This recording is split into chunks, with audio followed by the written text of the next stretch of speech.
காலையில் பிரேக்ஃபாஸ்ட் மட்டும் செஞ்சுட்டு தம்பியை ஸ்கூலில் விட்டு வந்ததுக்கப்புறமா லஞ்சு செய்ய ஆரம்பித்தேன். தம்பி 1 மணிக்கு வந்துடுவான். ஸோ வந்துட்டு லஞ்சுமே கொடுத்து விட வேண்டியதில்லை.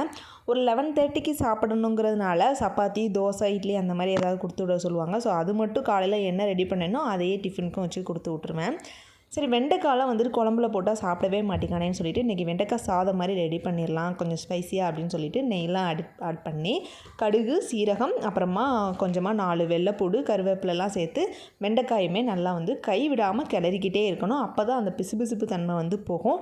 மூடி போட்டு வந்து வெண்டைக்காய் வந்து வதக்கக்கூடாது. இந்த மாதிரி ஒரு 5 மினிட்ஸ் மட்டும் சிம்மில் வச்சு வதக்கிக்கிட்டே இருந்தேன். பிசுபிசுப்பு தன்மையெல்லாம் போயிடுச்சு. அது கூடயே கொஞ்சமாக காரத்துக்கு ஏற்ப குழந்தைங்க எவ்வளோ காரம் சேர்ப்பாங்களோ அதுக்கு ஏற்ற மாதிரி சில்லி பவுடரும் மிளகு பவுடரும் சேர்த்து ஃப்ரை பண்ணதுக்கப்புறமா சாப்பாடுமே ஆறி இருக்கும். அதை சேர்த்து ஒன்றா கிளறிட்டோம்னா வெண்டைக்காய் சாப்பிடாத குழந்தைங்க கூட சாப்பிடுவாங்க. நான் தம்பிக்கு ட்ரை பண்ணி பார்த்தேன், அவனும் சாப்பிட்டான்.